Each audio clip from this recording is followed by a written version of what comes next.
Migrants leaves matter, ऐसे ही कुछ लोग हैं यहाँ पर मेरे साथ जो खड़े हुए हैं, हाथों में बैनर लिए। बैनर पर ये लिखा है माइग्रेंट्स लाइव्स मैटर। इसका मतलब जो प्रवासी हैं उनकी भी ज़िंदगी मायने रखती है। आपको याद होगा जब देश में, भारत में लॉकडाउन हुआ था, तब यहाँ पर भी ऐसी ही एक स्थिति पैदा हो गई थी कि माइग्रेंट्स लाइव्स मैटर। ऐसे ही ये जो लोग हैं मेरे साथ जुड़े हुए हैं, ये न्यूजीलैंड से पढ़ाई करते हैं, किसी ने न्यूजीलैंड में जॉब करी है। कई ऐसे लोग हैं जो न्यूजीलैंड में 10-10, 15-15 साल रहे हैं, लेकिन फ़ैब में, जनवरी में या कोरोना के चलते अपने पर्सनल रीज़न से यहाँ इंडिया आए और यहीं पर ही फंस के रह गए। जो मेरे साथ लोग जुड़े हुए हैं ये बहुत परेशान हैं क्योंकि इनको जो न्यूजीलैंड है वहाँ पर वापस नहीं बुलाया जा रहा है। बॉर्डर सील कर दिए गए हैं कोरोना की वजह से और कोई सुनवाई नहीं है। इन लोगों से बात करेंगे और जानेंगे कि क्या और भी परेशानियाँ आ रही हैं। सर, क्या प्रॉब्लम आ रही है? आज आप लोग यहाँ पर खड़े हुए, क्या वजह है? मैम, प्रॉब्लम ये है कि एक्चुअली आफ्टर लॉकडाउन जितने भी आप लोग यहाँ पे देख रहे हैं वो सारे फंस चुके हैं, जस्ट बिकॉज ऑफ बॉर्डर जो बंद कर रखे हैं न्यूजीलैंड गवर्नमेंट ने। तो उसी के हिसाब से सारे जितने भी लोग यहाँ पे इकट्ठे प्रोटेस्ट कर रहे हैं क्योंकि हमें वापस जाना है। तो जितने भी यहाँ पे लोग देख रहे हैं और मैं भी उसमें हूँ, कईयों ने अपनी जॉब लूज़ कर दिया, कईयों के वीज़ा ख़त्म हो गए हैं, कोई स्टूडेंट वीज़ा पे है, कोई यहाँ पे उनके पास कोई मतलब ऐसा कोई ऑप्शन नहीं रहा कि वापस जाने के लिए कुछ एक एलिजिबल है, उनके पास कुछ एक ऑप्शन हो। तो एट दी एंड अब देखा जाए तो सारे लोग यहाँ पे जितने भी खड़े हैं सिर्फ प्रोटेस्ट के लिए खड़े हैं कि ताकि उनको एक एटलीस्ट उनको एक ऑप्शन मिले कि वो वापस जा सके। आप लोग न्यूजीलैंड में रहते थे? हाँ जी। अभी यहाँ आए? हाँ जी। तो क्या प्रॉब्लम आ रही है वापस जाने में? एक्चुअली उन्होंने सब लोगों ने एक्चुअली वहीं पे जितना भी हम देख रहे हैं एक्चुअली न्यूजीलैंड गवर्नमेंट वालों ने बॉर्डर्स बंद कर रखे हैं। हाँ जी। बॉर्डर्स बंद करते हैं, क्या वजह? कोई बात हुई आपकी वहाँ से? मैम, बॉर्डर्स इसीलिए क्योंकि कोविड करके, सिर्फ कोविड करके वो ये सोच रहे कि एक्चुअली हम इंसान ही, हम शायद वायरस हैं, तो हमें आने के लिए अलाउड ही नहीं कर रहे। वो किसी को अलाउ नहीं कर रहे, चाहे वो स्टूडेंट वीज़ा है, वो स्पाउस पे है, क्या वो वर्क वीज़ा है, चाहे वो कोई भी है, चाहे वो एसेंशियल भी है, मतलब किसी को अलाउ ही नहीं कर रहे वो। और जितने भी यहाँ पे जो भी लोग अभी जा चुके हैं यहाँ से, वो ऑलरेडी जा चुके हैं जो रेजिडेंट थे या सिटीजन्स थे। तो उनको अगर ऐसा एक ऑप्शन दिया गया तो ऑलरेडी एक ऑप्शन उनको मिल चुका, तो हमें भी एक ऑप्शन ऐसा मिलना चाहिए कि हम भी वहाँ पे वापस जा सके। हम कौन सा वायरस लेके जा रहे हैं? अगर हम यहाँ पे हैं तो हम एटलीस्ट अपने आप को सेफ़ रख के हम वापस जाएंगे, तो हम वहाँ पे भी उस कंट्री को सेफ़ ही रखेंगे। आपकी क्या प्रॉब्लम है? ये प्रॉब्लम मैम, जनवरी में जैसे हम पहले आए थे लॉकडाउन के पहले, और फिर एकदम से जैसे कोविड की वजह से सारे वर्ल्ड वाइड ये लॉकडाउन हो गया, ठीक है। तो उसके बाद हम सब यहाँ पे फंसे हुए हैं और हम लोगों के जो रेंट्स है, जो इंस्टॉलमेंट्स है, वहाँ पे हमने घर हैं, वो जो कार्स हैं, उनकी सभी इंस्टॉलमेंट्स जारी हैं। और हमारी एक जेन्युइन एडवाइस थी स्टार्टिंग में, हमारे सबसे पहले ना जेन्युइन एडवाइस रखी कि हम लोगों के वीज़ा फ्रीज़ कर दिए जाएँ और जो भी वीज़ा हमारा ख़राब हुआ उसको एक्सटेंड किया जाए सबका, क्योंकि इसमें हम लोगों की किसी की गलती नहीं थी, ठीक है। तो अभी भी वही डिमांड है हमें। वहाँ के लोग बोल रहे हैं कि हम जैसे मान लो ऑनलाइन जाते हैं, हम लाइव चलता है किसी भी चैनल पे, वहाँ के लोग बोलते हैं कि प्लीज़ डोंट अलाउ देम। जी मैम, मेरे को यहाँ 8 महीने हो गए। मैं वहाँ ओपन जॉब सर्च वीज़े पे था एंड मेरी जॉब चल रही थी, तो मैं सडनली इंडिया आना पड़ गया क्योंकि मेरी मॉम की तबीयत ठीक नहीं थी। एंड आफ्टर दैट जब हम इंडिया आए, कुछ टाइम बाद ही बॉर्डर बंद कर दिए गए। हमें कोई नोटिफिकेशन भी नहीं मिला, सिर्फ यही न्यूज़ सुनाई गई कि 6 आवर के अंदर अंदर बॉर्डर बंद हो रहे। अगर बॉर्डर बंद हो रहे थे तो उनको एटलीस्ट चाहिए था कि 1 वीक का टाइम दे, ताकि सबको एक टाइम मिल जाए कि हाँ इतने टाइम में वो जिसने आना है वो वापस आ सकता है। बट आफ्टर दैट हमें कोई ऐसी न्यूज़ नहीं आई, उन्होंने सडनली बॉर्डर बंद कर दिए। एंड लास्ट सितंबर में जब हमने न्यूज़ सुनी कि वो कुछ कर रहे हैं हमारे बॉर्डर के ऊपर, कि चलो कुछ खोल रहे हैं, बॉर्डर खोलने की सोच रहे हैं, बट उनके आफ्टर दैट फिर इलेक्शंस बीच में आ गए। इलेक्शंस के दौरान ही उन्होंने रेसिडेंट्स और जो वहाँ के पीआर बंदे थे उनको बुला लिया, ये सोच के कि चलो उनको वहाँ जो इलेक्शंस चल रहे हैं उनके वोट मिल जाएंगे। अब हमें ये नहीं समझ आ रही कि उनके वोट के लिए उनको कोरोना में नहीं गिना जा रहा, बट हमारी वीज़ा की स्टेटस के हिसाब से हमें उस कैटेगरी में गिना जा रहा है। क्या वो बंदे कोरोना नहीं लेके आ सकते? लग रहा है आपको कि आपको उस कैटेगरी में गिना जा रहा है और कोरोना की वजह से? ये तो मैम उनके पर्सनल से इश्यूज़ हैं, हम नहीं जानते, सीधी सी बात है। हाँ, इतना ज़रूर पता है कि जैसे जिस कैटेगरी के बंदों को वो अलाउ कर रहे हैं आने के लिए, उनका मेन फिर यही है कि उनको बेनिफिट होना चाहिए। जैसे कि मैंने अभी लास्ट वीक ये भी सुना था कि जो न्यू इनटेक्स होती हैं बच्चों की, जो इंटरनेशनल स्टूडेंट यहाँ से एवरी कंट्री से बाहर जाते हैं, उनके लिए भी वो कुछ करने जा रहे हैं। उनके लिए भी वो न्यू इनटेक्स ऑर्गेनाइज़ कर रहे हैं ताकि न्यू इनटेक के बच्चे आ सके और उनका जो फंड्स लॉस हुआ है last with in like 9 months में, वो उनका कवर अप हो पाए। और ये नहीं समझ आ रही जिनके पास ऑलरेडी वीज़ा है, जो आ सकते हैं, उनके लिए वो बॉर्डर क्यों नहीं ओपन कर रहे। यहाँ तक कि उनके पास न्यूजीलैंड अभी एक तरह की टूरिस्ट कंट्री है जहाँ पे इतने सारे होटल्स हैं और वो टोटली एम्प्टी है। जितना मैंने अपने फ्रेंड से सुना, जितने मेरे होटल में लिंक है, वो टोटली एम्प्टी हैं। वो आइसोलेशन स्पेस भी मैनेज कर सकते हैं इजीली। यहाँ के जितने भी हमारे भाई सब बहनें देख रहे हैं कि अपना आइसोलेशन पे करने के लिए भी तैयार हैं, बट तब भी उनकी पता नहीं क्या ऐसी चीज़ है कि वो बॉर्डर खोलने को राज़ी नहीं हो रहे। और सबसे जो मेन बात आती है वो ये है कि एटलीस्ट कम से कम वो बात तो छेड़ें कि हम तुम्हारे इस जो प्रॉब्लम चल रही है, इशू चल रही है, उस पर हम सोच रहे हैं, कुछ करने जा रहे हैं, कुछ बात तो छेड़ें। उनके जो अभी जो लेबर पार्टी जीती है, कोई एक मेंबर बस एक बात सुना जाते हैं एंड उसके बाद महीने लग जाते हैं, कोई न्यूज़ नहीं आती। जैसे कि मैम पीछे हमें अनाउंसमेंट एक सुनने में आई थी कि एक दैट पर्टिकुलर डेट को वो हमारे लिए, हमारे जो वीज़ा स्टेटस है उनके लिए वो बात करने जा रहे हैं। जो हमारे कुछ इंडियन लीडर ही हैं जिन्होंने हमें कुछ कहा था कि हम तुम्हारे लिए बात करने जा रहे हैं। आफ्टर दैट जो हमें उस वीडियो, जो उस मीटिंग का रिस्पॉन्स मिला, उसमें हमें सिर्फ यही देखने को मिला कि वो लीडर्स भी वहाँ पे गए और फ़ोटो खिंचाने गए। उसके अलावा कोई मीटिंग में कोई हमारे लिए कोई बात नहीं हुई। सब कुछ हुआ, खाना पीना सब कुछ हुआ, पर कोई मेन मुद्दे पे बात नहीं हुई। वो अपने कुछ इंडियन ही लीडर्स थे जिन्होंने वो मुद्दा नहीं उठाया जो वो प्रोमिस करके गए थे। हाँ जी, मैं वहाँ पे वर्क करता था। मैं मार्च में इंडिया में आया था अपनी फैमिली से मिलने के लिए और 27 की मेरी वापसी थी, बट इन्होंने 20 को लॉकडाउन कर दिया था बिना किसी इन्फॉर्मेशन के। तो सब लोग यहाँ पे स्टक हो गए। मेरा वीज़ा जुलाई में एक्सपायर हो गया था, बट मेरा पूरा प्रिपरेशन था 27 मार्च को वापस जाके अप्लाई करने का, बट अनफॉर्चुनेटली मुझे यहीं से अप्लाई करना पड़ा था। मैंने अप्लाई कर दिया था मई में।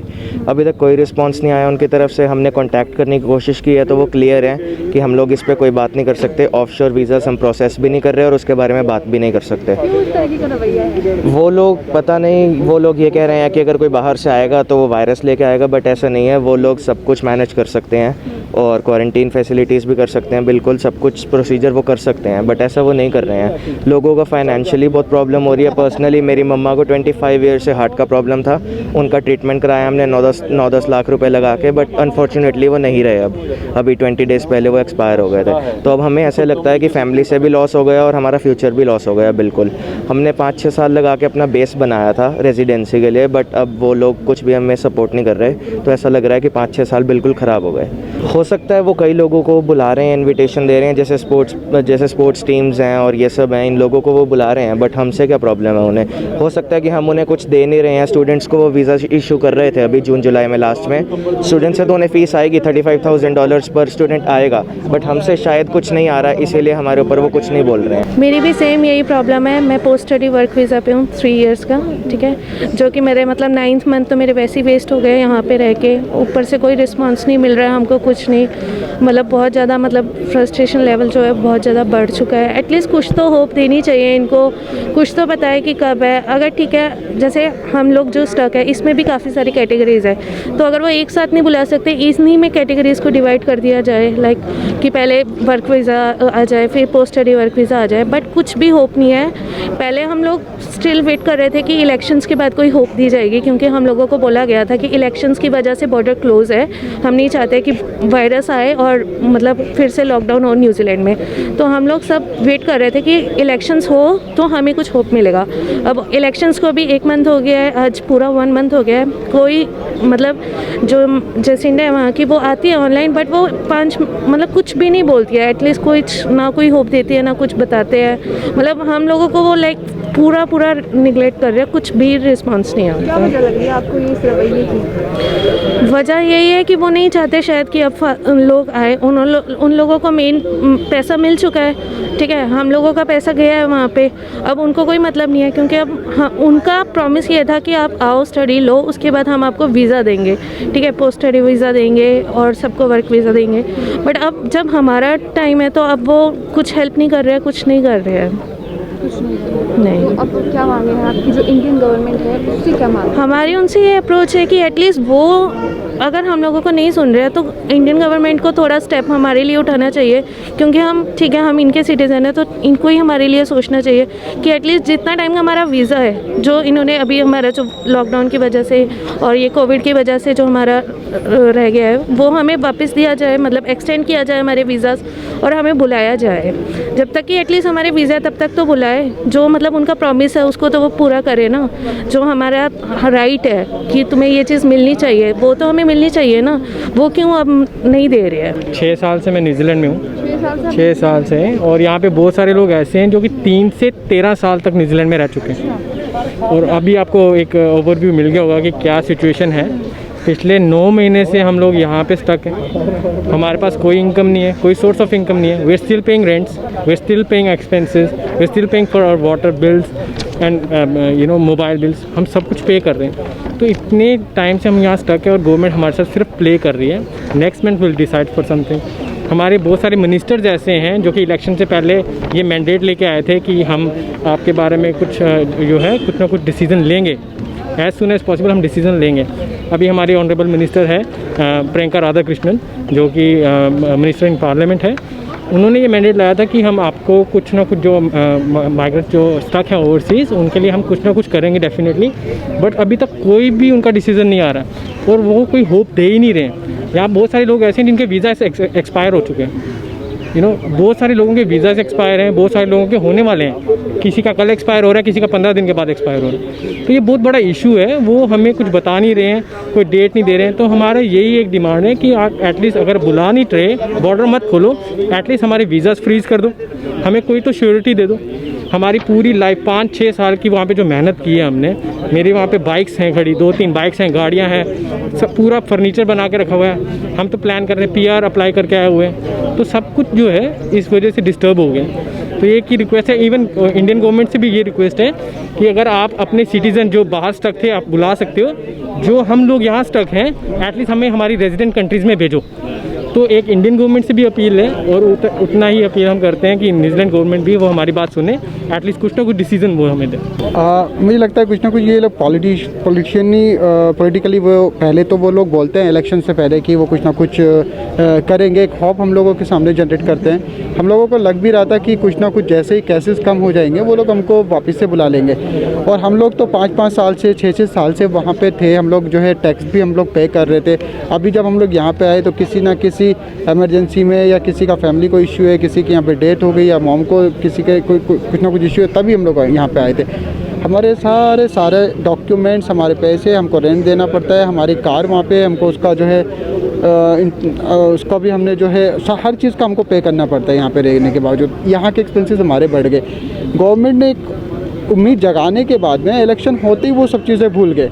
और ऐसा लगता नहीं, क्योंकि जब हम लोग न्यूजीलैंड में गए थे तो हमको प्राउड फील होता था, न्यूजीलैंड के लोग बहुत अच्छे हैं, न्यूजीलैंड की प्राइम मिनिस्टर बहुत अच्छी है और उम्मीद है डेफिनेटली वो कुछ ना कुछ करेंगे। हो सकता है कि अभी जब पहला सेशन चलेगा तो डेफिनेटली उनसे उम्मीद है, जैसा उनका जो अभी तक का जो उनका स्वभाव रहा है, तो डेफिनेटली वो कुछ ना कुछ हमारे लिए करेंगे। आप लोग 8-9 महीने से परेशान हैं, तो इंडियन गवर्नमेंट को भी बात देखिए, हम लोग 8-9 महीने से वैसे परेशान नहीं थे। उस वक्त तक हमको ऐसा लगता था क्योंकि ये जो कोरोना वायरस की वजह से हम लोग नहीं जा पा रहे, तब तक हमको ऐसा नहीं लगता था कि न्यूजीलैंड गवर्नमेंट हमको बुला नहीं रही है। अब हमको लग रहा है कि न्यूजीलैंड गवर्नमेंट हमको बुला नहीं रही है, तो अब हमारी परेशानी बढ़ी, अब हमारी रातों की नींद गायब है, हम लोग डिप्रेशन में चले गए। हम लोग जो है डॉक्टर्स के पास में जाकर के बोलते तो वो साफ बोल देते कि आपको डिप्रेशन है। फिर वो जाहिर सी बात है, क्योंकि हमारा सारा फ्यूचर यहाँ पे सब कुछ फिनिश हो गया, हमारी सारी मेहनतें सब कुछ, क्योंकि हमारी लाइफ कभी कभी ऐसा लगता है कि लाइफ से हार ही मान लें, क्योंकि ऐसा सिचुएशन में ला के खड़ा कर दिया। हमको 8 महीने से नहीं लगता था कि न्यूजीलैंड गवर्नमेंट कुछ नहीं करेगी, क्योंकि न्यूजीलैंड गवर्नमेंट ने सभी के लिए कुछ ना कुछ किया है और एक उम्मीद हमको जगा दी थी। इलेक्शन से पहले तक हमको नहीं लग रहा था, हमको लग रहा था कि जिन लोगों की वीज़ा एक्सपायर है वो कुछ ना कुछ करेंगे, ज़रूर करेंगे, वो करते हैं। ऐसा लग रहा था कि वो कुछ ना कुछ करेंगे और वापस से चले जाएंगे, नॉर्मल हो जाएगा, कोई बात नहीं, क्योंकि कोरोना वायरस की वजह से पूरी दुनिया के लोग परेशान हुए हैं। हम लोग सिर्फ हम लोग नहीं हैं, हमारे साथ में हज़ारों 35,000 से ज़्यादा लोग बाहर स्टक हुए हैं न्यूजीलैंड के। तो लेकिन अब जब गवर्नमेंट बनने के बाद में उन लोगों ने चुप्पी साध ली है, तब हमको हमारी बेचैनी बढ़ गई है। हमको लग रहा है कि अब हमारा सब कुछ लूट गया, सब कुछ ख़त्म किया गया। मैं वहाँ पे एनजेड फार्मास्यूटिकल कंपनी में काम करती हूँ। मैंने वहाँ पे कंप्यूटर साइंस में स्टडीज़ कंप्लीट की थी और मेरे पास वहीं पे मैंने स्टडीज़ की और उसके बाद जैसे कि सबको 3 साल का वीज़ा मिलता है, मेरे पास भी 3 साल का ओपन वर्क वीज़ा था। बट मैं यहाँ पे फरवरी में आई और अपने पर्सनल रीज़न से, वेडिंग पर्पज़ से। यहाँ पे बहुत से लोग हैं जो अपने अलग अलग कंडीशन से आए हैं। तो हमें एक्चुअली जैसे ही कि 19 मार्च को नोटिफिकेशन आया, प्राइम मिनिस्टर लाइव आए और उन्होंने बोला कि अब जो है न्यूजीलैंड के बॉर्डर्स क्लोज हैं। तो हमें लगा ओके कोविड की सिचुएशन है, सब कंट्रीज़ ऐसे कर रही हैं, इंडिया ने भी करा था, बट वंस सिचुएशन ठीक हो जाएगी then we will be allowed back. पर ऐसा कुछ नहीं हुआ। स्टार्टिंग में हम वेट करते रहे क्योंकि जैसे कि हर कंट्री कर रही थी अपने सिटीजन्स को, PR होल्डर्स को, उनको पहले वो प्रायोरिटी दे रहे थे, विच इज़ फेयर इनफ होता है। बट हमें लगा था हमारा भी नंबर आएगा, क्यू में है, क्योंकि मई में आके एक बार एश्योरेंस भी दी थी वहाँ की प्राइम मिनिस्टर जेसिंडा जी ने कि आपको भी हम नेक्स्ट जो है नंबर वो वर्क वीज़ा होल्डर्स का है, क्योंकि हमारी वहाँ पे जॉब है। फिर क्या हुआ, वहाँ पे भी काफ़ी इकोनॉमी हर कंट्री की डाउन हुई, वहाँ पे भी जॉब लॉस हुए। फिर ऐसा हुआ कि एग्जेम्पशंस डाले गए कि जिनको ट्रैवल करना है तो वो एग्जेम्पशन रिक्वेस्ट डालें तो वो अप्रूव होंगी, तो उसके बाद ही आपको ट्रैवल रिक्वेस्ट आप रिक्वेस्ट कर सकते हो न्यूजीलैंड में आने का। बट मोस्टली लोगों की जो रिजेक्ट हो गया एग्जेम्पशन। हमने ह्यूमैनिटेरियन रीज़न पे भी डाला क्योंकि मेरे केस में जो है मेरी सिस्टर जो है वो PR है वहाँ की और उसके जो 2 छोटे बच्चे हैं वो भी न्यूजीलैंड के सिटीज़न हैं। तो ऐसे कोविड के सिचुएशन में वो फ़्लाइट में 16-17 आवर्स की फ़्लाइट में वो दोनों छोटे बच्चों के साथ ट्रैवल नहीं कर सकती। तो मैंने डाला कि मुझे भी साथ में उसके ट्रैवल करने दिया जाए because they are so young kids और न्यूजीलैंड के सिटीज़न हैं, उनकी सेफ्टी के लिए, और क्योंकि हम वहाँ पे भी साथ में ही रहते हैं, हम फैमिली हैं। तो ऐसा कुछ नहीं हुआ, स्ट्रेट अवे रिजेक्ट हो गई। रिप्लाई आया कि आपके जो नेफ्यू और नीस हैं जो कि न्यूजीलैंड के सिटीज़न हैं वो ट्रैवल कर सकते हैं किसी भी टाइम पे। तो उनसे पूछा जाए कि कैसे एक 3 साल का बच्चा और 1 साल की बच्ची ट्रैवल करेगी इतने आवर्स का ट्रैवल, वो भी कोविड की सिचुएशन में। तो उसके बाद हमें लगा कि वेट करते हैं, क्या पता कुछ इलेक्शन के बाद हमारी मांगें सुनी जाएगी। बट इलेक्शन भी हुआ, वापस भी रिलेक्ट हुए, बट हमारे लिए कोई भी अब तक एश्योरेंस नहीं आया है या कोई डेडलाइन हमें दी गई है। पहले स्टार्टिंग में हमें बहाना दिया जाता था या हमें कहा जाता था कि इनके पास कैपेसिटी कम है आइसोलेशन की, इसलिए ये अलाउ नहीं कर सकते एक साथ 1000 नंबर ऑफ़ पीपल को, विच इज़ फेयर इनफ।